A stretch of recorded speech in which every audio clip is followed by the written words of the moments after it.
오늘 우리에게 주신 말씀은 사도행전 3장입니다.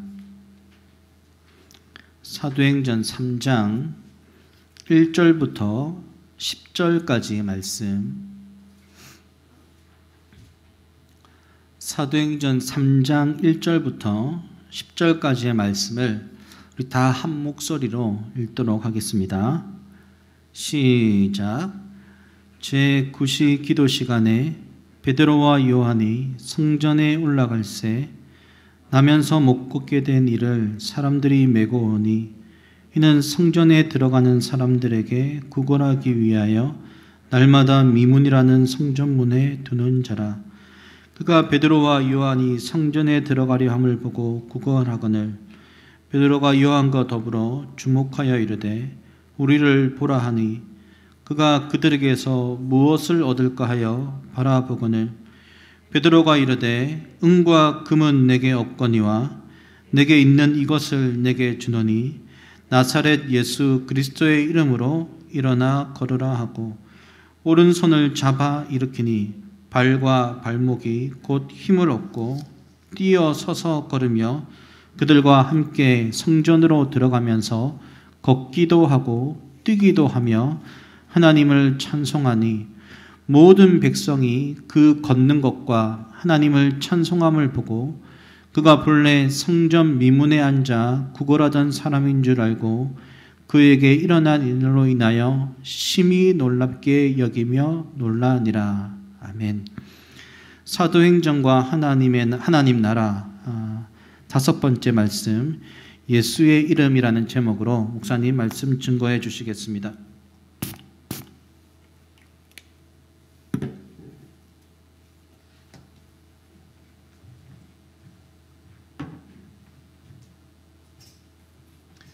여러분 반갑습니다. 오늘 예배에 참석하신 여러분들을 환영합니다. 우리 본당에 와 계신 분들은 우리 옆에 계신 분들, 뒤에 계신 분들 한번 인사 나누겠습니다.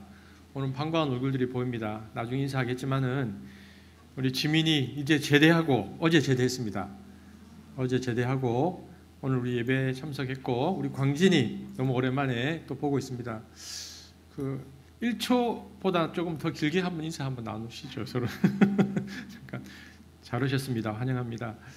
오늘도 하나님께서 우리 공동체를 또 말씀으로 인도해 주실 것을 기대하고 제가 기도하고 말씀 전하겠습니다. 사랑의 하나님 감사합니다. 오늘도 저희들을 부르셔서 주의 말씀 앞에 서게 하셨습니다. 이스라엘 백성들에게 두 돌판으로 주의 말씀을 주셨듯이 오늘 우리의 마음판에 주의 말씀이 새겨지기를 소망합니다.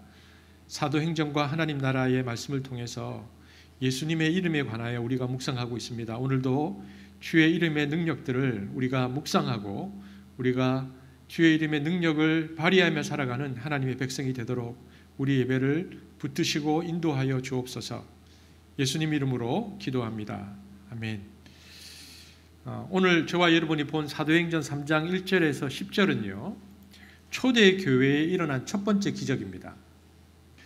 베드로와 요한이 성경에 보니까 제9시, 그러니까 우리로 따지면은 오후 3시에 성전에 기도하러 올라가는 중이었는데요.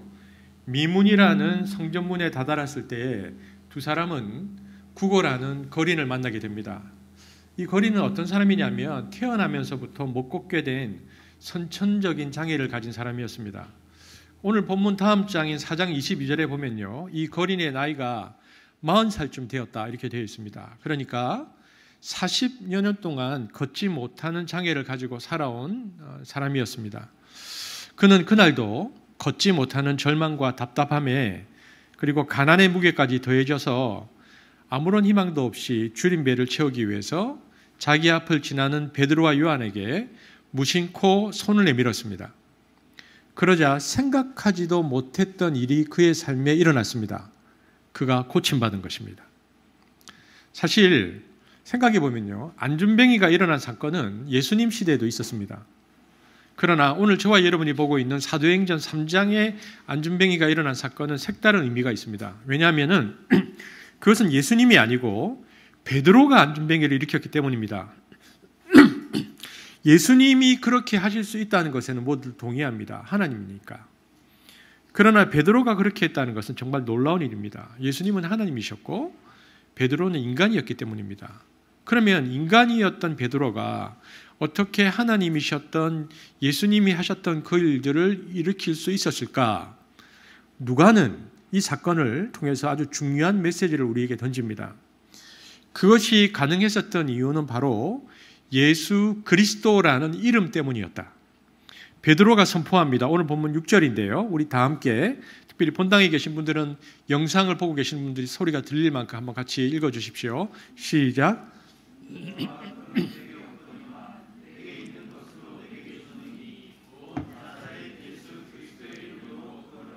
나사렛 예수 그리스도의 이름, 그것으로 걷게 되었다는 것입니다. 그리고 16절을 보면요, 솔로몬 행각에서 베드로가 이 사건을 회상하면서 설교하는데 한 번 더 분명히 얘기합니다. 사도행전 3장 16절 함께 읽겠습니다. 시작. 그 이름을 믿음으로 그 이름이 너희가 보고 아는 이 사람을 성하게 하였느니 예수로 말미암아 난 믿음이 너희 모든 사람 앞에서 이같이 완전히 낫게 하였느니라. 한 번 더 강조합니다. 그 이름을 믿음으로 그 이름이 너희가 보는 이 사람을 낫게 했다. 그 이름이 낫게 하였다라고 베드로가 말하고 있죠.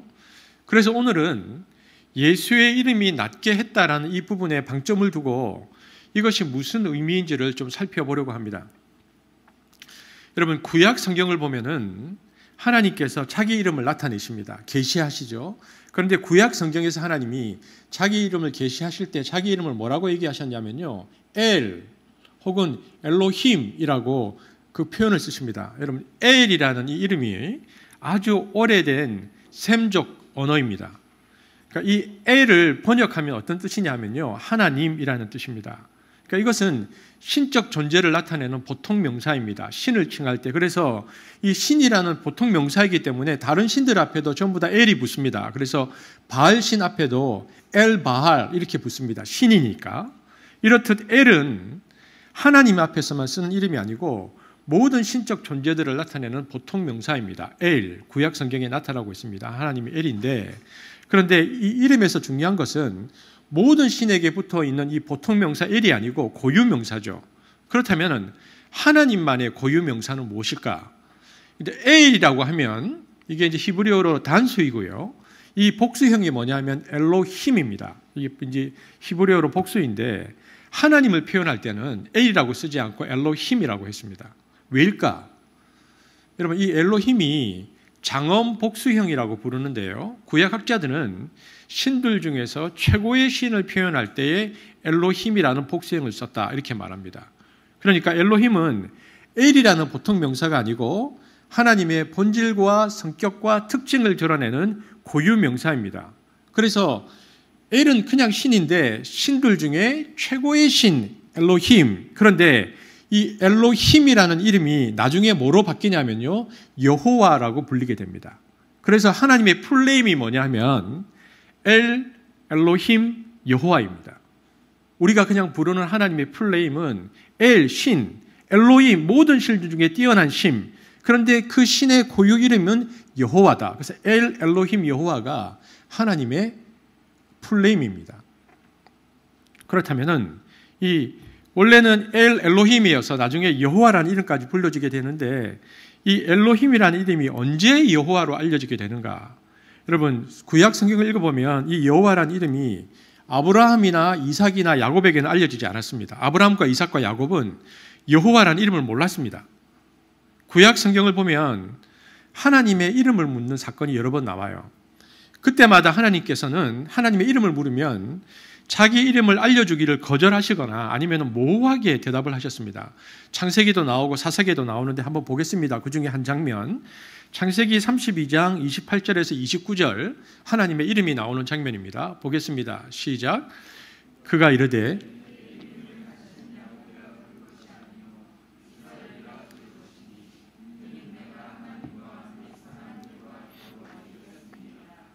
야곱이 청하여 이르되 당신의 이름을 알려주소서. 그 사람이 이르되 어찌하여 내 이름을 묻느냐 하고 거기서 야곱에게 축복한지라. 이 본문에 보니까 야곱이 야복강에서 신적 존재를 만납니다. 만나자 이분이 하나님이라는 걸 알았어요. 그래서 그것을 알자마자 야곱이 뭘 요청했냐면 신의 이름을 알려달라고 말합니다. 그런데 이상한 건요, 하나님이 이름을 안 알려줘요. 그럼 우리는 이런 생각을 해볼 수 있죠. 왜 하나님은 이름을 알려주지 않고 자신을 무명의 신으로 자처했을까? 그런데 이 부분에 대한 구약의 해석들이 참 많은데 가장 좋은 해석은 독일의 신학자 중에 폰 라드라는 분이 있는데 그분의 해석이 제일 잘 된 것 같은데요. 폰 라드는 이렇게 말합니다. 고대에서 신의 이름을 안다는 것은 그 신과 그 신의 이름을 묻는 자가 독특한 관계를 맺는다는 것을 의미했다. 이렇게 말합니다. 요즘으로 말하면 명함을 주고받는 것이나 핸드폰 번호를 받는 것과 똑같습니다. 신의 이름을 물어보는 것은. 그래서 그 신의 이름을 알게 되어지잖아요. 그 신의 이름을 알게 되어지면 그 신의 이름으로 제사를 드리거나 도움을 구하면 그 신은 언제든지 그것에 응답하지 않을 수 없는, 즉 나타나지 않을 수 없는 특별한 관계에 들어서는 것을 의미했다라고 설명했습니다. 그러므로 고대에는요, 그 신을 불러내서 특별한 도움을 얻으려는 이런 주술적 목적으로 그 이름을 구했습니다. 이처럼 신의 이름을 안다는 것은 굉장한 신앙적, 종교적 특권을 가진 거거든요. 여러분, 우리가 보면 우리가 잘 아는 얘기가 있죠. 그 페르시아 우화 중에서 그 제일 유명한 거 뭡니까? 알라딘 램프의 귀신 이야기. 램프의 귀신이 이름이 한번 알려지고 나면 이 관계를 딱 맺게 되잖아요. 그러면 이게 이제 골치 아픈 겁니다. 왜냐하면 램프를 문지르기만 하면 무조건 나와야 돼요. 자다가도 다른 일 보고 있더라도 무조건 나와야 됩니다. 안 나갈 수가 없습니다. 그래서 나와서 왜 또 불렀냐고 막 짜증내죠. 그 몇 해 전에 우리 드라마 도깨비 기억하십니까? 촛불 불면 뭐 음식 먹다가도 나타나잖아요. 그게 이제 페르시아 우화에서 온 건데, 이게 고대의 신관인데, 고대인들은 신의 이름을 알면 그 신의 이름으로 호출하면 그 신은 무조건 나와야 된다, 이런 생각을 갖고 있었습니다. 마치 주문이나 부적처럼 신의 이름을 안다는 자체가 그 신과의 관계에 있어서 독점적 위치와 역할을 차지하게 된다. 이것이 고대인들의 신관이었거든요. 그래서 신의 이름은 일종의 특수 코드입니다. 그러니까 뭐 그 열려라 참깨 하면 참깨가 코드인 것처럼 신의 이름을 부르면 신이 무조건 와야 되는 것입니다. 신과의 관계를 맺는 코드이기 때문에 이름을 알면 자동키가 누르면 문이 열리듯이 인간이 신을 조절할 수 있게 되는 거죠. 신을 컨트롤할 수 있게 되는 거죠. 이처럼 고대인들은 이런 마술적 세계관, 신비적 세계관을 가지고 있었기 때문에 고대인들에게 있어서 신의 이름을 안다는 것은, 신지식을 안다는 것은 굉장히 중요한 것이었습니다. 그런데 하나님은 뭐라고 얘기합니까? 고대인들은 그렇게 생각했는데 하나님은 자기 이름을 이처럼 인간의 욕망을 위해서, 인간의 욕구 충족을 위해서 사용하는 것을 하나님은 싫어하시는 신입니다. 그래서 십계명에 하나님께서 뭐라고 말씀하십니까? 여호와의 이름을 망령되이 부르지 말라. 이게 그 당시의 고대의 신관과 완전히 반대되는 얘기인데요.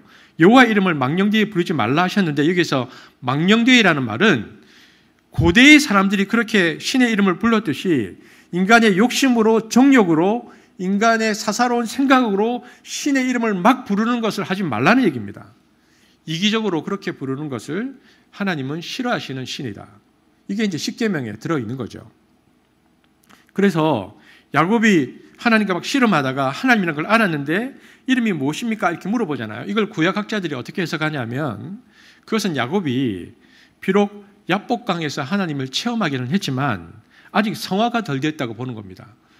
하나님을 만났지만 여전히 야곱은 이방적이고 이기적으로 살던 존재가 되어서 신이라는 것을 알자마자 이 이기적인 종교심이 다시 발동해서 마치 핸드폰 번호 얻으려고 하는 것처럼 주술적 동기로 신명 계시를 계속 요청하는 겁니다. 이름이 뭐냐? 그러니까 하나님께서 딱 거절하셨다.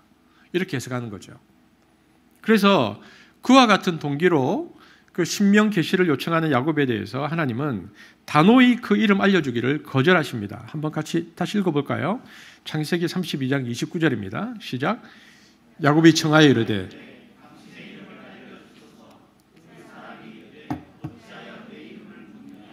컨트롤하려고 하니까 딱 거절하신 거죠. 여러분, 하나님의 이름에 관해서 우리가 주목해야 하는 또 하나의 중요한 구절이 나옵니다. 출애굽기인데요. 이제는 출애굽기 3장 13절에서 14절에 보면은 하나님의 이름이 또 나옵니다. 한번 같이 읽어보겠습니다. 시작. 모세가 하나님께 아뢰되 너희의 조상의 하나님이 나를 너희에게 보내셨다 하면 그들이 내게 묻기를 그의 이름이 무엇이라 하리니 내가 무엇이라고 그들에게 말하리까?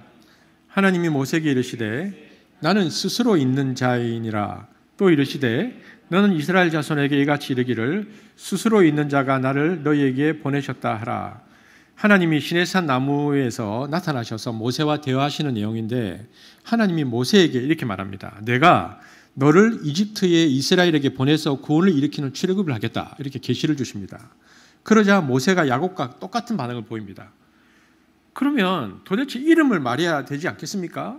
그렇다면 그 신의 이름을 알려주십시오. 이렇게 고대의 신관을 가지고 묻습니다. 당시 고대의 세계관이 그대로 드러난 질문을 하니까 이처럼요, 이름이 없는 무명의 신은 힘든 겁니다. 그런데 이번에는 하나님이 계시로 자기 이름을 알려주십니다.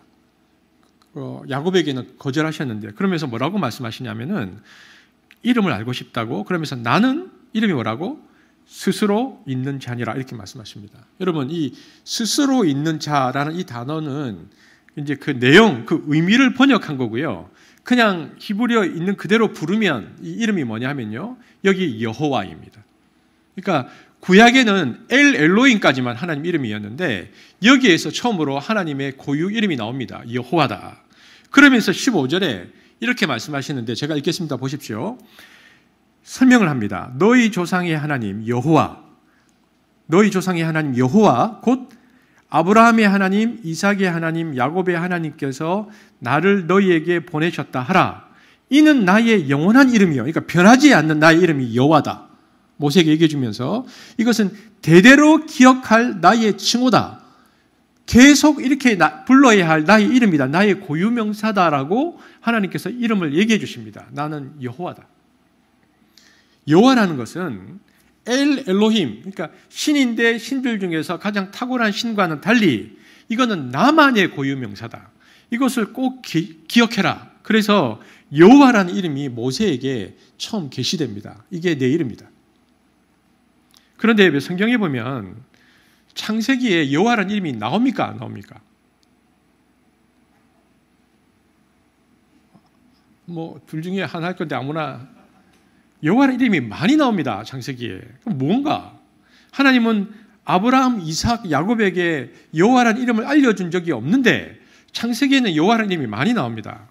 그래서 근데요, 창세기에는 그런데 주로 많이 나오는 하나님의 이름들은 어떤 이름이냐면요. 그러니까 어떻게 하나님이 표현되냐면 창세기에는 엘 베델 뭡니까? 그러면 베델의 하나님, 그러니까 지명과 관련된 겁니다. 베델에서 나타난 신 혹은 하나님께서 큰 능력을 나타내시면 뭐라고 표현했냐면 엘 샤다이, 전능하신 하나님 이런 표현을 썼고요.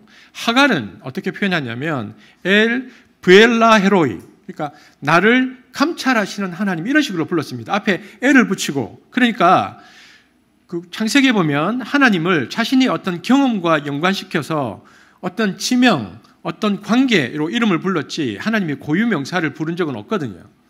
이것을 보여주는 게 출애굽기 6장 2절 3절입니다. 보십시오. 하나님이 모세에게 말씀하여 이르시되 나는 여호와니라. 그러면서 내가 아브라함과 이삭과 야곱에게 전능의 하나님으로 나타났으나 나의 이름을 여호와로는 그들에게 알려준 바가 없다. 그들은 여호와라는 걸 몰랐다는 겁니다. 내가. 그럼 하나님이 모세에게 이렇게 말씀하시는 거죠. 지금까지는 내가 내 이름을 숨기고 나타났었다. 너희 조상들에게는. 이제 너한테 처음으로 내 이름을 알려주는데 나의 고유명사는 여호와다. 이렇게 말씀하셨다는 것입니다.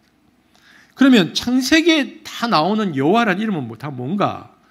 여러분 창세기를 기록한 사람이 누구입니까? 제가 그 영상 예배를 드리고 있는 건 아니잖아요. 영상 예배만 드리고 있는 창세기를 기록한 사람은 누구입니까? 아브라함입니까? 이삭입니까? 야곱입니까? 모세입니까? 모세죠. 모세가 기록했죠. 그러면 아브라함, 이삭, 야곱은 그들에게 나타나신 하나님이 여호와인 걸 몰랐는데 모세는 자신이 계시받고 나서 경험하잖아요. 그렇구나. 우리 조상에게 나타났던 그 신이 다 여호와셨구나. 그 엘 엘로힘이 여호와셨구나라는 것을 알고 나중에 창세기를 기록할 때 여호와께서 자기가 그걸 알고 있으니까 쓴 겁니다. 이걸 신학 용어로는 해석학적 표현이라고 하는데요. 아브라함, 이삭, 야곱은 몰랐지만 모세가 알았기 때문에 그 조상이 만났던 하나님을 여호와라고 쓴 것입니다. 이처럼 하나님의 이름을 안다는 것은 고대인들에게 굉장히 중요했습니다. 왜 이것이 중요했을까? 조금 전 얘기했지만 이름을 안다는 것은 첫 번째 특수관계에 들어가는 거죠. 부르면 나오는. 하지만 더 중요한 이름을 안다는 의미가 있는데 그건 뭐냐면 하나님의 이름을 안다는 것은 하나님께서 말씀하셨잖아요. 모세에게 나는 스스로 있는 자다. 그러니까 하나님이 어떤 분이신지 그 속성과 본질이 그 이름을 통해서 계시되기 때문에 하나님에 대한 계시를 받는다는 입장에서 이름을 안다는 것은 굉장히 중요합니다.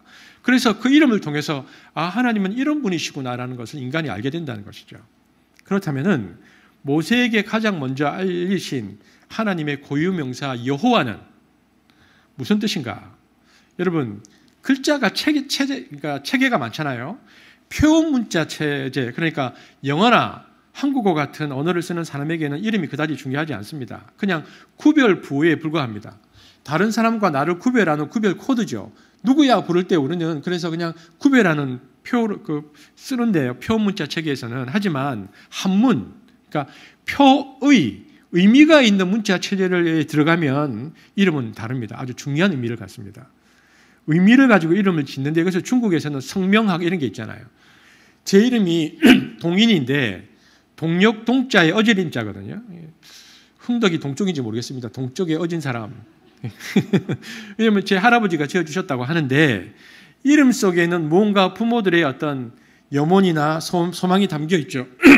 그래서 대부분 사람들은 사주를 보면 이런 이름을 잘 써야 된다. 이런 관점을 갖고 있는데 이것이 이름에 대한 동양적 사상입니다. 그러니까 이름에는 무엇인가 그 사람의 인생과 삶에 대한 염원이 있다는 것이 동양적 사고죠. 근데 이게 히브리어로 가면요. 더 뚜렷해집니다. 히브리어는 표상 문자인데요. 이건 뭐냐면은 겉으로 드러나는 외형이나 내면이 다 하나님의 뜻과 연관되어 있다 이렇게 생각하는 겁니다. 그래서 하나님께서 아담에게 모든 피조물을 통치할 수 있는 권세를 주셨는데 그 권세를 받은 인간이 제일 먼저 한 일이 뭔가? 짐승에게 이름 지어주는 겁니다.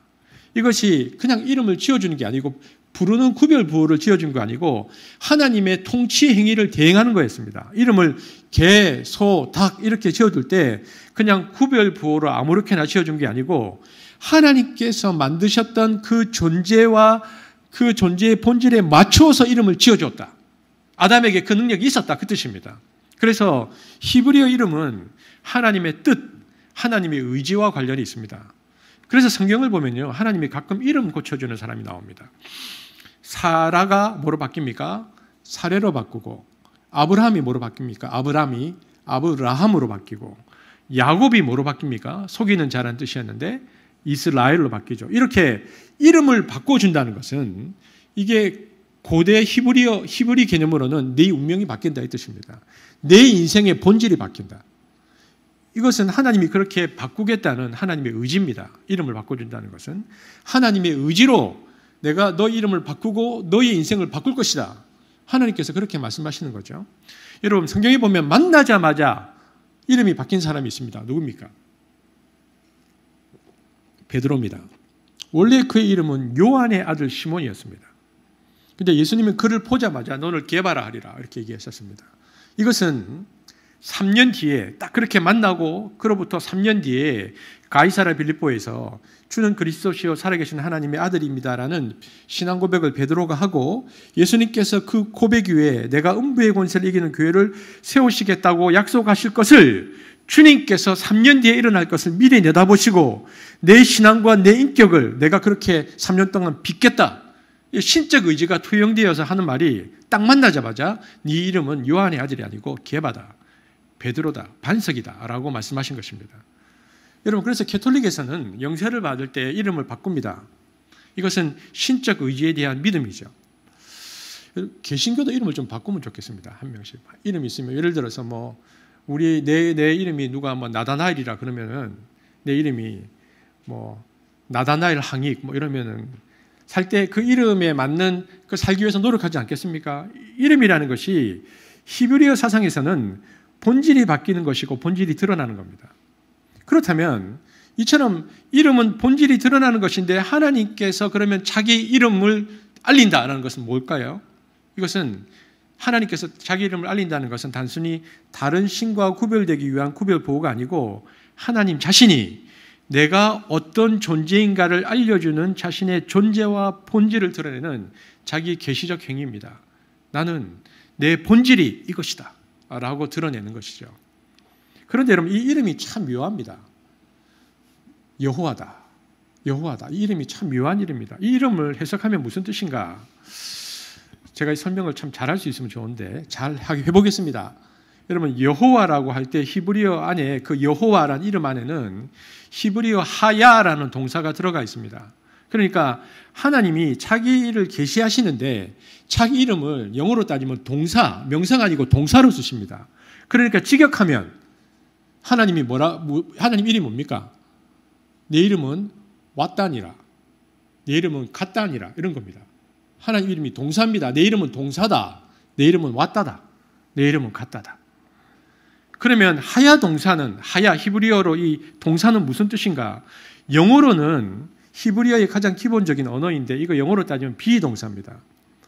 그러니까 이 여호와라는 부분을 번역할 때 영어는 이 히브리어의 하야 동사를 비동사로 번역해서 영어로 뭐라고 번역합니까? I am who I am.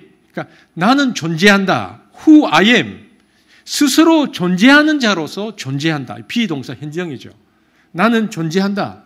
근데 스스로 존재하는 자로서 존재한다. 혹은 I will be, that will be 해서 비동사 미래형으로 쓰기도 하는데 나는 존재하는 신이다. 이렇게 비동사로 자기를 설명합니다. 이처럼 영어에서 비동사는 언제나 존재를 나타내는 의미로 해석됩니다. 그래서 한글 번역에서는 그래서 뭐라고 우리가 조금 전에 보았던 출애굽기의 하나님 이름이 뭡니까?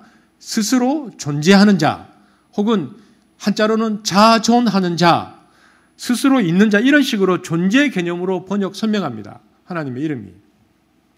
그런데 과연 이것이 좋은 해석인가에 대해서는 논란이 좀 있습니다.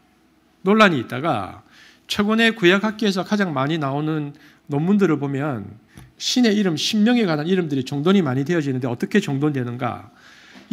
그 히브리어 하야 동사를 비동사로 해석하면 안 된다는 겁니다. 그렇게 하면 안 된다. 왜냐하면 서구라는 것이 1800년 동안 플라토님의 영향을 받았잖아요. 그러니까 플라톤의 영향을 받았기 때문에 항상 관념론적이고 존재론적입니다. 그러니까 사물을 인식하는 방식을 1800년 동안 그렇게 해왔다는 것입니다. 특히 헬라 철학에서는 플라톤 이후의 모든 신론은 존재론의 관점에서 논증되었다. 그래서 신학도 이 플라톤의 영향을 많이 받아서 지난 2000년 동안 여호와라는 이름을 플라톤의 영향을 받아서 해석할 때 나는 스스로 있는 자다. 나는 스스로 존재하는 자로 해석되어서 자존자로 해석했습니다. 즉 모든 피조물은 다른 피조물의 근거에서 부모가 있어서 존재하는데 창조주 신은 스스로 모든 존재의 근원이 되는 존재 자존자로 해석한 거죠. 이것이 2000년 동안 플라톤의 영향을 받아서 서구 신학계가 여호와라는 것을 해석하는 방식이었는데 그것이 바른 방식이 아니라는 겁니다. 히브리에서 말하는 이 개념은 플라토니즘과 전혀 완전히 다른 개념이라는 건데 그러면 히브리에서 동사는 어떤 개념인가? 이것은요, 동작 개념입니다. 그러니까 히브리어 하야 동사는 존재를 나타내는 동사가 아니고 동작을 나타내는 동사라는 겁니다. 그러니까 하나님이 자신의 이름을 계시하실 때에 하야 동사 정확하게는 미완료형을 썼는데요. 하나님께서 자기를 이렇게 얘기한 겁니다. 모세에게 나는 하야 동사 미완료이니라. 하나님께서 자기를 여기 보면 왼쪽이 까만색이 하야고 오른쪽이 야훼란 이름인데 그 야훼란 이름 보면 그 안에 점들이 몇 개 박혀 있잖아요. 이름이 들어간 겁니다. 하나님께서 이 하야 동사를 넣어서 나는 하야 동사 미완료형이니라 이렇게 얘기한 겁니다. 그렇다면 이 동사의 미완료형을 자신의 고유명사로 계시한 하나님의 뜻은 과연 무엇일까? 여러분, 미완료형은 뭡니까? 동작이 아직 끝나지 않았다는 것입니다. 그러니까 하나님은 자기를 알릴 때 이렇게 말한 겁니다. 나는 아직 동작이 끝나지 않는 신이다. 자기를 말할 때 미완료. 이건 하나님은 과거의 신이 아니라는 겁니다. 과거의 동작을 끝내고 잠자고 있는 신이 아니고 나는 현재 작동하고 현재 행동하고 현재 움직이고 계속해서 운행하는 신이다. 하나님께서 자기를 그렇게 얘기했다는 겁니다. 자기 이름을 말할 때.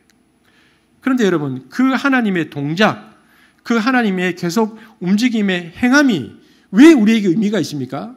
하나님께서 지금도 계속 동작하신다는 것은 어떤 뜻인가? 하나님은 약속을 행하시는 분이시다. 하나님은 언약을 성취하시는 분이시다. 그분은 한번 언약하시면 계속 동작하셔서 그 언약을 반드시 성취하시는 분이시다. 그런 뜻이 그 안에 들어있다는 것입니다.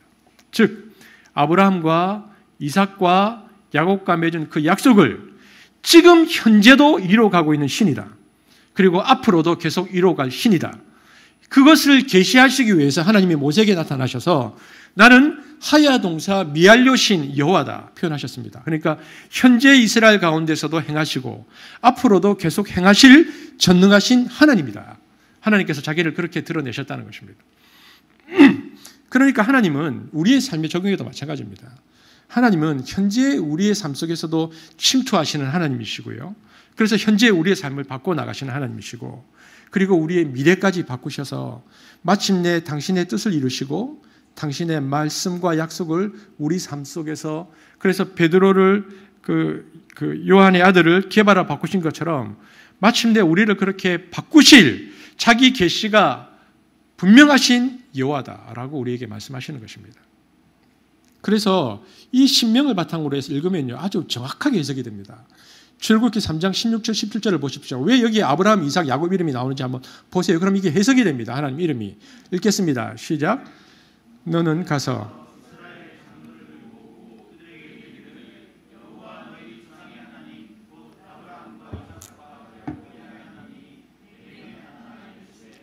내가 너희를 돌보아 내가 말하였거니와 내가 너희를 애굽의 고난 중에서 인도하여 내어 젖과 꿀이 흐르는 땅 곧 가나안 족속, 헷 족속, 아모리 족속, 브리스 족속, 히위 족속, 여부스 족속의 땅으로 올라가게 하리라 하셨다. 이 구절을 보면 여호와라는 이름으로 계시되어서 아브라함과 이삭과 야곱에게 나타나신 하나님의 고유 명사인데, 이 이름으로 하나님께서 무엇을 하시겠다고 되어 있습니까? 약속의 땅으로 이끌겠다. 내가 약속을 이끌겠다. 과거에 약속하고 아브라함, 이삭과 야곱에게 약속하고 잊어버리고 약속은 행하지 않는 그런 신이 아니고, 나는 그 약속을 현재도 행하고 있고 미래에도 완성할 그런 신이다. 그렇게 말씀하시는 것이죠. 그래서 여호와라는 이 신명 속에서 우리가 알 수 있는 건 뭐냐면, 언약을 하시고 끝까지 지키시고 구원을 완성하신 신, 이것이 계시되는 이름입니다. 하나님, 나는 그런 신이다. 신명을 이해할 때 이런 계시적 관점에서 이해할 필요가 있습니다. 이처럼 이 신명은 자신의 언약을 계속해서 성취하시는 하나님의 속성과 동작을 보여주는 고유명사죠. 그런데 여러분, 우리가 지금 사도행전과 하나님 나라라는 관점에서 성경을 보잖아요. 이 이름이 왜 중요하냐? 이 여호와라는 하나님의 고유명사를 모세에게 다른 것도 아니고 동작의 신으로 자기에게 보여주신 것은, 그것을 모세가 성령 안에서 정확하게 깨닫고 이 하나님의 그 신명의 이름의 계시를 받고, 그래서 그 이름에 근거한 하나님의 본질을 이해한 다음에 하나님께서 약속한 것을 반드시 이행하시라는 하나님의 언약을 굳게 믿고, 그 믿음으로 하나님과 함께 이집트로 가서 그 결과 출애굽의 구원 역사와 가나안 땅으로서의 인도를 마침내 성취해갈 그 하나님이라는 것을 모세로 하여금 알게 하시기 위해서 그 이름으로 나타나신 것입니다. 그러니까 모세는 그 이름을 붙들고 가야 되는 것입니다. 이 여호와 하나님의 언약 성취 행동은 바로 그래서 하나님 나라를 세우는 행위입니다. 왜 하나님 나라인가? 보십시오. 하나님께서 나는 동작하는 하나님이라는 것을 모세에게 보이셔서 출애굽을 통해서 노예민을 자유인으로 해방시키십니다. 나라의 세 가지 요소 중에서 뭡니까? 백성, 자선, 하나님의 백성을 만들고요. 그리고는 출발한 지 2달 만에 시내산에 가서 시내산 언약을 통해서 이들을 하나님 나라의 법을 주심으로 그들을 언약 백성으로 삼았습니다. 주권, 그리고 성막으로 동행하시고 가나안 땅으로 인도하셔서 마침내 약속하셨던 땅, 이 땅에 하나님 나라라는 대안적 공동체를 세우겠다는 것입니다. 즉 여호와 하나님은 하나님 나라를 세우는 언약 행위를 계속할 것이라고 자기를 계시하시는데, 그래서 내 이름은 여호와다. 이 이름이 하나님의 나라를 반드시 세울 것이다. 그래서 내 백성과 주권과 그리고 그 땅을 통해서 하나님 나라가 세워질 것이다. 모세 너는 그래서 나의 이 이름의 본질을 붙들고 그 일들을 수행해라. 하나님께서 말씀하신 것이죠. 그래서 우리가 기억할 것은 오늘도 이 하나님의 이름 안에 담긴 이 믿음만이 우리로 하여금 과거의 한계를 벗어나서 현재와 미래를 향한 언약적 믿음을 가지게 됩니다. 여러분, 우리에게 그래서 이 이름을 안다는 것은 중요하죠. 그런데 창세기에는 엘 엘로힘, 출애굽기에는 여호와, 근데 이름이 선지서에 가면요 다른 이름이 나옵니다. 이사야서에 보면 이름이 이렇게 나옵니다. 이사야서 7장 14절을 보겠습니다. 자, 함께 읽겠습니다. 자, 이 영상을 보시는 분이 들릴 수 있도록 시작.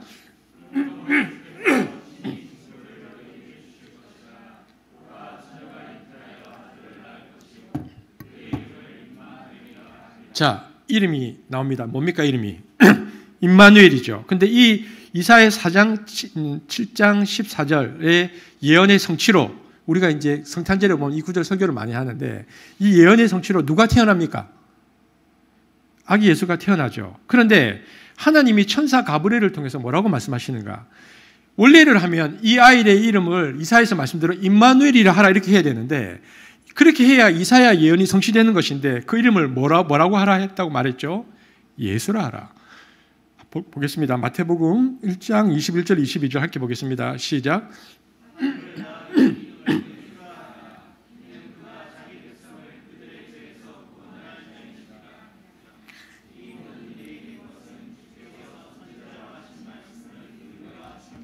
여러분, 선지자는 임마누엘이라 하라 그랬거든요. 근데 왜 임마누엘이라는 구약의 예언으로 이름을 하지 않고 가브리엘 천사가 와서 예수로 이름을 바꿨을까?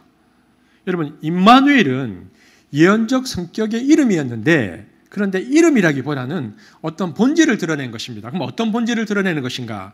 하나님이 우리와 함께 하신다. 무슨 얘기입니까? 이것은 하나님이 사람의 몸으로 온다는 겁니다. 그 얘기입니다. 하나님이 사람의 몸으로 온다. 그러니까 육체를 가지고 우리와 함께 이 아날로그 시 공간에 올 거다, 신이. 그걸 말해주는 겁니다. 이것이 선지자를 통해서 우리에게 들어온 예언인데 하나님이 인간으로 온다. 이사야 선지자는 그렇게 말했죠. 그런데 그 육체를 가져오고 우리와 함께 이 아날로그 시 공간에 거하시는 그 신의 이름을 가브리엘 천사가 뭐라고 말하냐면 예수라 하라고 말합니다. 여러분, 이름을 짓는다는 것은 고대 중군동 사회에서는 아버지가 이름을 짓거든요. 히브리인들은. 그런데 세례요한 같은 경우는 그 아버지 사가랴가 이름을 지어주잖아요. 이 이름을 지어주는 것은 아버지의 부권의 상징인데 예수는 아버지 요셉의 이름을 지어주지 못합니다. 천사를 통해 이름이 들어옵니다. 예수라 하라. 그렇다면 무슨 얘기? 이 아이의 아버지가 누구라는 겁니까? 하나님입니다. 하나님이 아버지로서 이름을 지어주는 겁니다. 예수라 하라. 그런데 여러분 기억나십니까? 우리가 주 예수 그리스도로 제가 설교할 때 이 예수라는 이름이 흔했다. 그 당시에 흔했는데 이거 원래 구약에 나오는 예수아라는 유대 이름을 헬라어로 바꾼 거거든요. 예수아. 근데 이 예수아라는 이름은 원래 어떤 이름이었냐? 여호수아라는 이름이었습니다. 여호수아라는 이름이 바벨론 포로 시간에 예수아로 축약되고 예수아라는 이 히브리어 이름이 예수님 시대에 헬라어로 바뀌어서 예수가 되었는데 이 그러니까 이 여호수아라는 말 안에는 아까 그 모세 이름에도 모세가 얘기했었던 히브리어 이름에 들은 것처럼 여호수아라는 이 이름 안에 모세에게 제일 먼저 얘기하셨던 여호와라는 신성의 이름이 포함되어 있습니다. 여호와라는 이름이 들어있는 이름이 여호수아입니다. 그러니까 그 뜻은 뭡니까? 여호와는 도움이시다.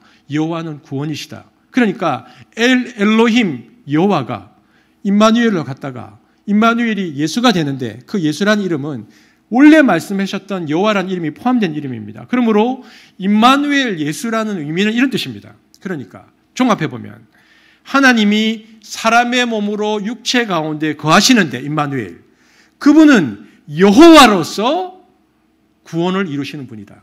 이게 예수라는 이름의 뜻입니다. 이것이 임마누엘 예수라는 이름 안에 들어있는 하나님의 계시죠. 그러므로 예수님을 믿는다는 것은 내가 바로 그 이름을 믿는다 이 말입니다. 예수를 믿는다는 게 단순히 나 너하고 친구니까 난 널 믿어 그게 아닙니다. 그것이 아니고 예수를 믿는다는 것은 예수라는 이름을 통해서 드러나는 하나님의 자기 본질 계시 그리고 여호와를 통해 나타나는 하나님의 자기 계시를 내가 믿음으로 그 하나님은 그렇게 동작하시는 하나님이시고 언약을 성취하시는 하나님이시고 지금도 앞으로도 계속 그렇게 하실 하나님이라는 것을 내가 받아들인다라는 의미입니다. 하나님이 사람의 몸으로 오셔서 구원을 완성하시는데 그분이 다른 분이 아니고 구약의 여호와 하나님이셨다. 그것을 아멘하고 받는 것이 예수를 믿는다는 뜻입니다. 예수 이름을 믿는다라는 것은 바로 그런 의미가 있죠. 이처럼 예수라는 이름 안에는 이런 계시적 측면이 있다는 것을 먼저 정돈해야 됩니다. 베드로가 내가 예수의 이름으로 라고 말할 것에 담겨진 의미가 무엇인지 우리가 이 계시적, 예수님은 그래서 예수라는 이름은 계시로 볼 때에 이런 본질을 갖고 계시는 분이라는 것을 우리가 이해를 해야 됩니다. 그러면 이제 우리가 오늘 살펴볼 것은 오늘 본문에서 이런 계시적 이름을 가지고 있는 이 예수라는 이름으로 예수의 이름으로 일어나라 그랬잖아요. 그렇기 때문에 그러면 그런 본질과 속성을 가지고 있는 예수의 이름이 가지고 있는 내포하고 있는 내용이 뭐냐? 하나님의 이름은 그런 계시인데 그 내용이 뭐냐? 네 가지로 보아야 됩니다. 첫 번째, 그 예수의 이름 안에 있는 첫 번째의 내용은요, 권위입니다. 예수의 이름 안에 권위가 있다는 겁니다. 빌립보서 2장 9절에서 10절입니다. 함께 읽겠습니다. 시작. 이름으로 다 같이 한 목소리로 시작. 이름으로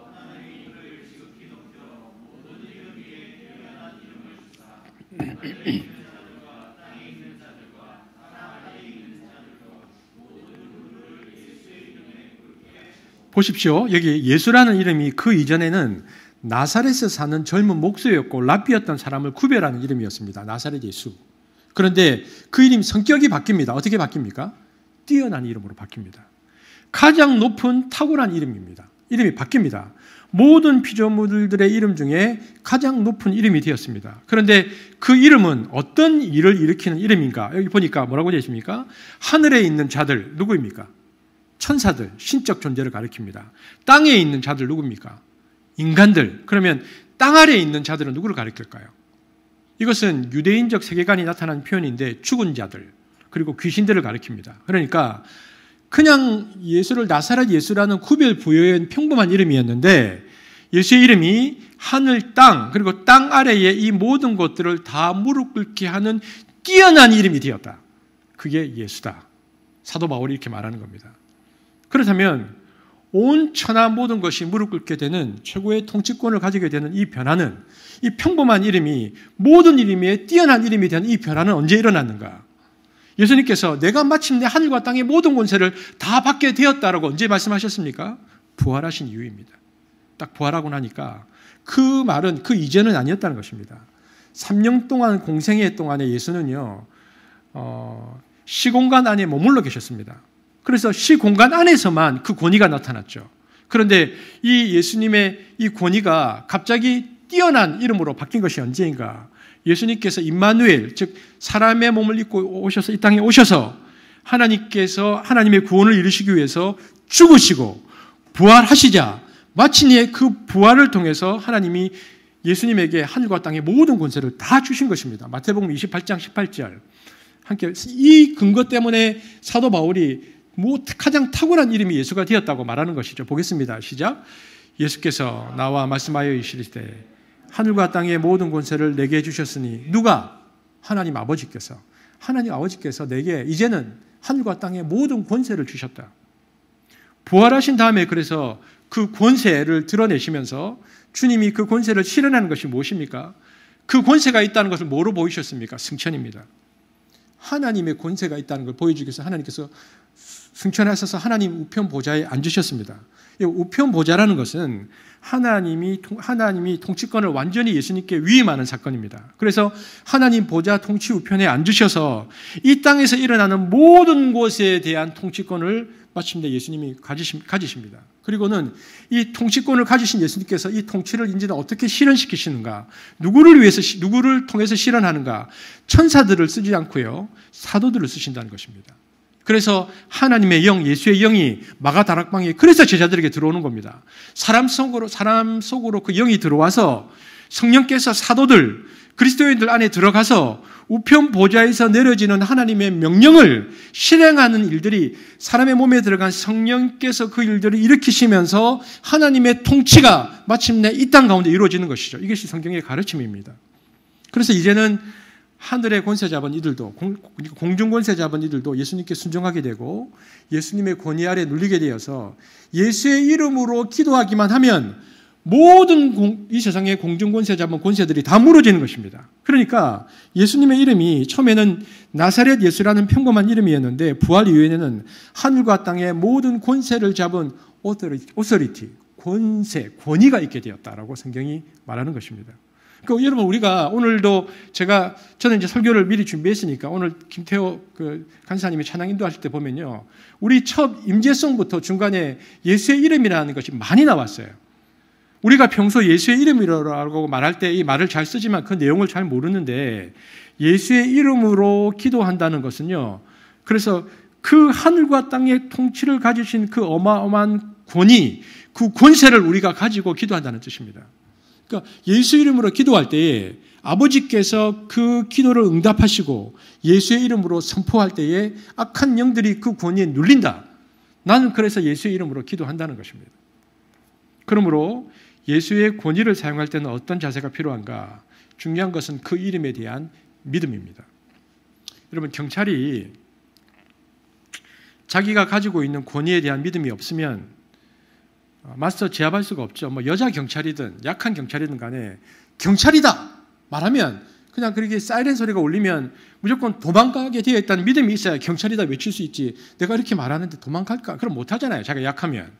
그러므로 권위를 사용할 때는 예수님의 이 권위에 대한 순전한 믿음이 필요합니다. 내가 기도 많이 했는가 적게 했는가 중요하지 않습니다. 내 신앙의 내공이 센가 아닌가 중요하지 않습니다. 일단 내가 그 이름에 대한 권위에 대한 믿음이 있는가 없는가, 그 순전한 믿음이 있는가가 중요하죠. 여러분, 중국의 선교사역 초창기 보고서에 보면요, 이런 보고서가 나옵니다. 북장로교회 보고서에 이게 나오는데요, 나와 있는 내용입니다. 중국 초기에 북장로교 선교사 유명한 선교 보고가 있는데 선교사님이 교회를 세우고 나서 목회를 하는데 일이 있어서 출장을 간 겁니다. 그런데 선교사님이 없는데 그 마을에 귀신 들리게 된 여자가 일어나가지고 중국 사람이 이 여자를 데리고 목사님께 데리고 왔는데 목사님이 없는 겁니다.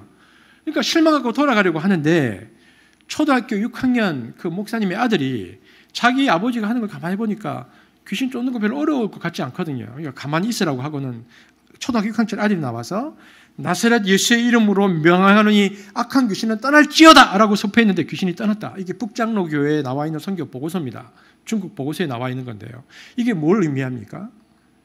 내가 몇 살이냐, 믿음이 있는, 내가 신앙의 내공이 있느냐 중요한 게 아니고 순전한 믿음, 권위를 사용하는 방법은 뭐냐. 그래서 C.S. 루이스가 책 제목을 순전한 기독교라고 했을 때 우리에게는 이 하나님에 대한 순수한 믿음, 이 믿음이 기독교의 본질이다. 그러니까 이 믿음을 순전하고 단순하고 100% 순도로 만들면 우리는 권위를 사용할 수 있다 이 말입니다. 그러니까 우리에게 예수의 이름에 대한 믿음이 있어야 됩니다. 그 이름은 그 권위가 있다. 두 번째, 예수의 이름 안에 있는 계시적 의미의 두 번째는 권위만 있는가? 권위뿐만 아니라 능력도 있다. 사도행전 4장 30절입니다. 함께 보겠습니다. 시작. 손을 내밀어 병을 낫게 하시었고 표적과 기사가 거룩한 종 예수의 이름으로 이루어지게 하옵소서 하더라. 초대교회 기도문입니다. 이게 초대교회가 한 기도문인데 최초의 기도문 중 하나인데, 여러분 여기 보니까 표적과 기사가 무엇으로 일어난다고 합니까? 예수의 이름으로 표적과 기사가. 그래서 오늘 베드로도 나사렛 예수 이름으로 일어나라. 표적과 기사가. 권위와 능력이 드디어 예수 이름 안에 부여되었다는 것입니다. 예수의 이름은 권위뿐만 아니라 파워도 있다. 그 이름 안에는 능력도 있다는 겁니다. 그러므로 능력을 사용할 수 있어야 됩니다. 가끔 경찰이다 그랬는데 도망갈 것이 없으면 막 저항하잖아요. 영화 보면. 이때는 믿음만 가지고 제압이 안 되거든요. 경찰도 이 권위만 있으면 안 되고 훈련을 통해서 권위를 집행하는 능력, 실력을 길러야 되잖아요. 체포하는 능력도 있고 특공 무술도 하고. 그래서 예수님이 부활하신 40일 동안 제자들에게 하나님 나라 복음에 대해서 가르치고 나서 마지막으로 뭐라고 얘기하셨습니까? 이제 너희가 나와 3년 동안 함께 있으면서 부활하고 내가 너에게 40일 동안 하나님 나라에 대해서 가르쳤기 때문에 너희가 하나님 나라에 대한 개념이 생겼지만 그것만으로는 안 된다. 너희들은 예루살렘 떠나면 안 된다. 반드시 기다렸다가 하나님의 나라를 실현하기 위해서는 성령의 권능을 받고 가야 된다. 사도행전 1장 8절이 그 얘기죠. 한번 보겠습니다.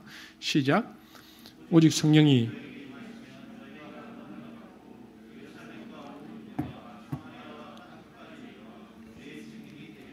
왜냐하면요, 능력이 없으면 권위만 믿고 가다가 눌리거든요. 감당을 못해요. 성령의 권능을 받지 않고 가는 복음 전파는 마귀에게 당할 수 있다는 겁니다. 2000년 동안 수많은 복음 전파자들이 영적 전선에서 귀신에게 당하기도 하고 고통도 받고 눌림도 당하고 실패도 맛보았습니다. 그렇다면 그것을 극복하는 방법은 뭔가? 여러분, 성령 충만을 우리가 개인적으로 많이 경험해야 돼요. 그러면 성령 충만은 우리가 언제 경험할 수 있는가? 성령 충만은 우리가 언제 우리에게 주어집니까? 순종입니다. 권위는 믿음으로 사용하는 것이고요. 능력은 순종으로 오는 것입니다. 순종은 파이프와 같습니다. 여러분, 파이프가 있잖아요. 파이프가 쭉 있고 우리가 집에서 수도 꼭지를 이렇게 딱 틀잖아요. 믿음으로 꼭지를 트는 거, 이게 믿음입니다. 딱 트는 게 이게 믿음. 그런데 물이 졸졸졸밖에 안 나와요. 틀었는데도. 뭡니까? 파이프가 막혔거나 구부러진 것이죠. 우리의 인격 속에 하나님을 향한 순종이 없고 그 안에 죄가 있고 나쁜 것이 있고 불순종이 있으면요, 하나님의 능력이 작동이 안 된다는 겁니다. 미약해지는 거죠. 그래서 능력은 어떻게 사용할 수 있는가? 순종함으로. 보십시오. 예수님이 십자가에서 마침내 죽는 순종을 통해서 마귀를 결정적으로 이기는 승리의 능력을 드러내셨습니다.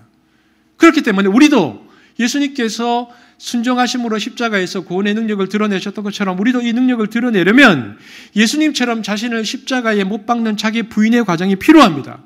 자기 부인이 순종입니다. 내 뜻대로 마옵시고 그러면서 하나님의 뜻에 자기를 계속 순종시키시는 것입니다. 그러면 능력이 나타납니다. 여러분, 우리가 왜 매일 큐티해야 합니까? 우리가 왜 매일 기도해야 됩니까? 여러분, 그것을 통해서 자기를 매일매일 순종시킴으로 우리 안에 그 능력이 나타나게 하기 위해서이죠. 그런데 우리에게 매일매일의 기도와 매일매일의 큐티와 말씀 봄이 없으면 우리는 지식으로는 알고 있는데 우리에게 어떠한 능력도 나타나지 않는 것입니다. 어떠한 영향력도 발휘할 수 없게 되는 것입니다. 이처럼 권위와 능력의 삶을 살아야 사도적 삶을 살 수 있습니다. 사도적 사역을 감당할 수 있습니다. 세상의 죄와 악을 이길 수 있습니다. 그러므로 우리에게 필요한 것은 날마다 자기를 부인하기 위해서, 여러분, 일주일에 한 번 와서 여러분 우리가 막대기라고 생각하면요, 막대기 하나는 금방 똑 부러지지만 7개 잘 안 부러집니다.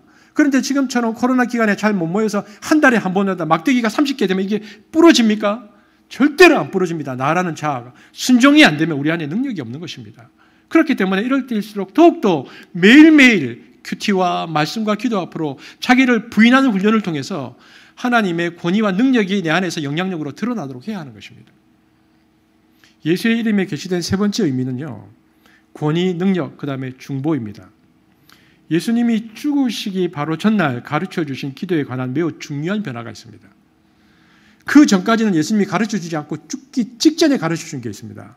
여러분, 예수님이 공생의 3년 동안 제자들과 다니시면서, 여러분, 예수님께서 갈릴리에서 사역을 시작하셔서 3년 동안 공생애를 사셨는데 예수님이 기도를 그 당시 하셨을 때 기도 마치고 나서 뭐라고 기도 끝냈을까요? 우리는 예수님의 이름으로 기도합니다. 아멘 하잖아요. 예수님은 뭐라고 기도했을까요? 예수님이 자기도 예수님의 이름으로 기도합니다. 아멘 그러셨을까요? 그렇게 한 적이 없습니다. 3년 동안 예수님은. 복음서를 보십시오. 주기도문을 보면 마지막 예수의 이름으로 기도한 적이 있는가? 없습니다. 그런데 잡히시기 전날 밤부터 제자들에게 기도에 대한 비밀을 이야기하십니다. 이제부터는 이렇게 안 했는데 지금부터 너희들은 무슨 기도든지 지금부터는 내 이름으로 해야 된다. 요한복음 14장 13절 14절입니다. 보겠습니다. 시작.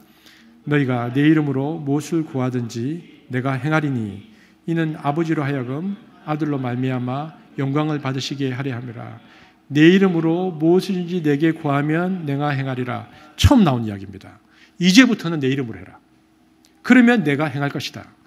예수님은 십자가에서 돌아가시기 전날 자신이 죽으시고 부활하실 것을 알고 계셨고 그 이후 아버지께서 모든 우주적 권세를 주실 것을 알고 있었기 때문에 이제부터는 너희가 내 이름으로 기도하면 내가 그 권세를 가지고 너에게 응답할 것이다. 이렇게 말씀해 주셨습니다. 그러므로 내 이름으로라는 코드를 강하게 강조하십니다. 요한복음 16장 23절 24절 함께 읽겠습니다. 시작. 그날에는 너희가 아무것도 내게 묻지 아니하리라.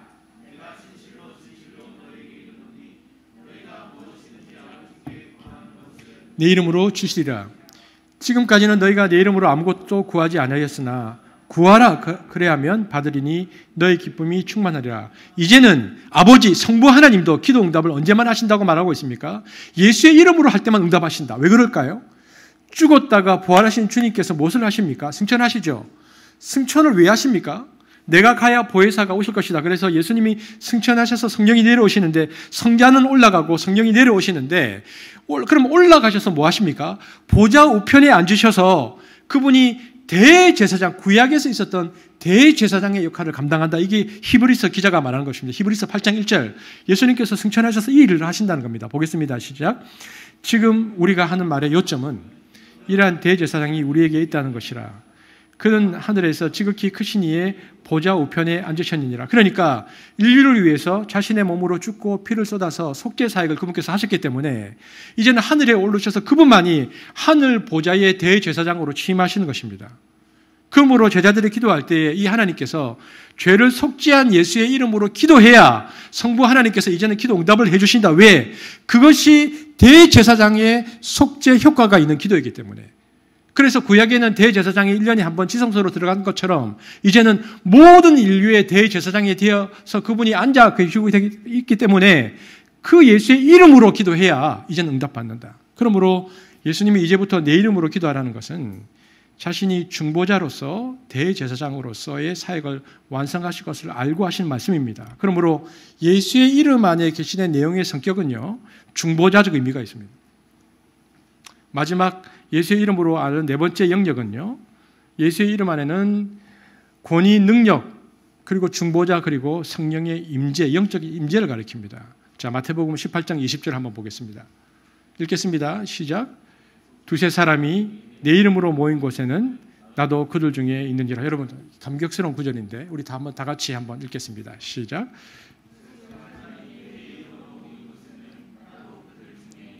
보십시오. 두세 사람이 예수의 이름으로 모이면 그곳이 지하 공동묘지 카타콤이든 어디든 상관없이 내가 그 장소에 임하겠다. 여기에 예수님이 임한다는 것은 영적인 임재를 가리킵니다. 공생애로 3년 동안 계실 때는 육체적 임재를 하셨지만은 올라가신 이후에 예수는 성령으로 임재하시기 때문에 영적 임재가 일어나는데 이때 강조되는 것이 뭐냐? 언제 영적으로 임재하시는가? 예수의 이름으로. 예수의 이름으로 해야 성령이 임재하신다. 이것을 사도들이 배워서 깨달은 겁니다. 그래서 성령 강림하자마자 성령 미문에 앉아있는 안전뱅이에게 베드로가 뭐라고 말합니까? 나사렛 예수의 이름으로 명하노니라는 기도와 선포가 이 내용들을 알고 있기 때문에 제자들에게 시작된 것입니다. 그리고 이것을 회상하면서 설교할 때에 그 이름이 이 사람을 회복했다. 이렇게 얘기하는 거죠. 사도행전 3장 16절 한번 다시 볼까요? 시작. 그 이름을 믿음으로 그 이름이 너희가 보고 아는 이 사람을 상하게 하였나니 예수로 말미암아 난 믿음이 너희 모든 사람 앞에서 이같이 완전히 낫게 하였느니라. 그 이름에 무엇이 있습니까? 권위가 있고 능력이 있고 기도로 응답하시는 중보의 역사가 있고 이 땅 가운데 성령이 임재하시는 그 성령의 임재의 일이 예수의 이름에 나타난다. 이것이 사도행전 속에 나타난 예수의 이름 안에 숨겨진 내용입니다. 그러니까 우리가 이것을 알고 믿고 기도하는 것이죠. 그렇다면 그 예수의 이름, 권위, 능력, 중보, 임재의 이름으로 선포하면 무슨 일이 일어납니까? 모든 피조물이 반응합니다. 그래서 예수님이 귀신을 향해서 꾸짖고 내쫓으면 귀신들이 순종했고 병도 순종했는데 영적 존재뿐 아니라 피조물이 다 순종합니다. 마가복음 4장 39절 시작. 예수께서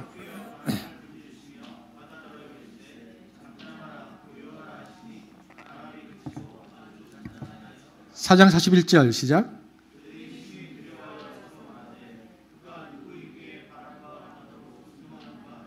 여러분, 이 예수님의 권위와 능력은요, 창조주의 권위가 나타나기 때문에 안전뱅이를 고칠 때 하나님께서 창세기에 이 세상을 만드신 것처럼 일어나 걸으라고 했을 때 인간의 치유는 회복적 치유를 해서 우리 종문 형제들 여기 계시면 시간이 오래 걸리잖아요. 그러니까 의사 선생님들은 어떻게 합니까? 병의 원인을 제거하고 신경 끊어진 거 잊고 인대 다시 봉합하고 근육 재생 주사 놓고 그래서 한 6개월 정도 걸리면 한 발가락 하나 움직일까 말까 하는 게 인간의 회복적 치유인데 하나님의 치유는 인간의 치유와 다르다. 이것은 창조주의 치유다. 창조적 치유 특징이 뭐냐? 창조주의 치유의 특징은 곧 즉시 일어나입니다. 한번 보겠습니다. 누가복음 4장 38절 39절 시작. 예수께서 일어나 회당에서 나가사 시몬의 집에 들어가시니 시몬의 장모가 중한 열병을 앓고 있는지라. 사람들이 그를 위하여 예수께 구하니 예수께서 가까이 서서 열병을 꾸짖으신데 병이 떠나고 여자가 곧 일어나 그들에게 수정드니라. 예수님이 열병을 꾸짖으셨는데 열병이 즉시 떠나고 여인이 즉시 순종했다. 수정을 들었다. 인간이 고치면 바로 일어나면 안 되죠. 회복 기간이 필요합니다. 그런데 이 여인이 즉시 순종하기 시작했다. 그러니까 예수의 치유 방식은 의사의 누가가 볼 때 인간의 치유 방식과는 다른 신적인 창조주의 치유였기 때문에 즉시 회복되는 일이 일어났다. 오늘 본문도 즉시를 강조합니다. 사도행전 3장 6절 8절 보십시오. 시작. 베드로가 이르되 은과 금은 내게 없거니와 내게 있는 이것을 내게 주노니 나사렛 예수 그리스도의 이름으로 일어나 걸으라 하고 오른손을 잡아 일으키니 발과 발목이 곧 힘을 얻고 뛰어서서 걸으며 그들과 함께 성전으로 들어가면서 걷기도 하고 뛰기도 하며 하나님을 찬송하니. 자동차에 부딪혀서 깁스하고 한 2개월 뒤에 풀면요, 그 기간 동안 근육을 쓰지 않아서 힘줄 인대에 다 힘이 풀려서 몇 개월 동안 절뚝거립니다. 그런데 이 사람은 날 때부터 안전병입니다. 날 때부터 신경이 다 말랐고 근육 다 쪼그라들었고 인대는 있는지 없는지도 모르는 상태. 그런데 나사렛 예수 이름으로 일어나라 하는데 있었던 일이 뭐냐? 이거는 그 사람을 고치는 게 아니고 창조주의 권위와 능력이 선포되는 순간에 누가 순종했습니까? 이 사람의 다리의 신경들이 순종했습니다. 모두 다 하나님이 만든 세포잖아요. 피조물들도. 그러니까 신경이 연결되고 인대가 붙고 근육이 일어나서 원래로 회복됩니다. 그래서 안전뱅이가 전에는 일어날 생각을 해볼 생각도 안 했지만 해보려고 해도 조금도 움직이지 않던 다리인데 베드로와 요한이 손을 내밀어서 자꾸 당기면서 일어나 걸어라 할 때 그 순간에 다리에 힘을 주었더니 순식간에 발목의 인대가 신경이 근육이 일어나면서 마치 영화에 보면 그 트랜스포머 이렇게 막 로봇 이렇게 바뀌듯이 그래서 갑자기 뛰어서 성전으로 뛰어 들어가서 일어나는 일들이 일어났다는 것입니다. 이것이 창조적인 이적인데 이것은 예수의 권위와 능력이 온 피조물에 미치고 인간의 신체에게도 미친다. 이것이 예수의 이름이 능력이다라고 말하는 것입니다. 그래서 여러분 혹시 여러분 주위에 귀신 들린 사람이 와서 쫓을 때는요, 하나님 귀신 나가게 해주십시오 이렇게 말하면 안 됩니다. 그는 명령하고 선포해야 됩니다. 나사렛 예수의 이름으로 명하노니 떠날지어다. 그래야 귀신이 그 명령의 권위에 순종하고 나가는 것이고 치유도 그렇습니다. 여러분 예를 들어서 암에 걸린 분들 손을 얹고 기도할 때는 어떻게 해야 됩니까? 나사렛 예수의 이름으로 명하노니 몸 안에 있는 모든 암세포들은 사라질지어다. 내가 그렇게 한다는 것이 아니고 예수의 이름으로, 그러니까 믿음으로 그렇게 기도해야 됩니다. 그래야 암세포들이 죽고 반응할 거잖아요. 창조주 하나님의 권위와 능력을 믿음으로 기도하는 것이 예수의 이름으로 기도하는 것입니다. 그분이, 그리고 마침내 우리가 뭐라고 찬양을 할 때마다 고백합니까? 그리고 그분이 마침내 우리를 구원하셨고 우리를 통해서 하나님 나라를 실현하시고 만들어 가신다. 그분은 지금도 동작하시고 움직이시는 여호와 하나님입니다. 그러므로 사도행전의 이 예수의 이름이라는 것은 단순히 예수의 이름이 아니라 그러니까 하나님의 나라를 만들어 가시는 하나님의 신적 계시가 들어있는 것이고 그 안에는 능력이 있고 권위가 있고 중보가 있고 임재가 있고 그것이 실현되어지면 현장에서 피조물도 순종하는 일들이 일어난다는 것입니다.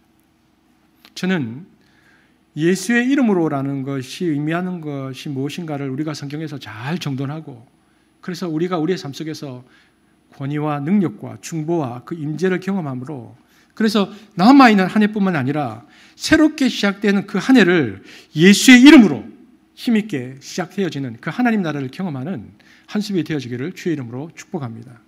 기도하겠습니다. 하나님 감사합니다. 오늘도 저희들이 주의 말씀 앞에 섰습니다. 예수의 이름은 능력입니다.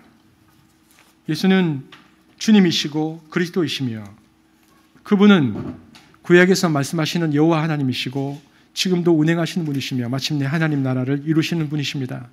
오늘 한수비 그 예수의 이름을 고백해내므로 이 땅 가운데 하나님 나라에 동참하는 그리고 그 하나님 나라를 살아가는 공동체가 될 수 있도록 우리를 사용하여 주옵소서. 예수님 이름으로 기도합니다. 아멘.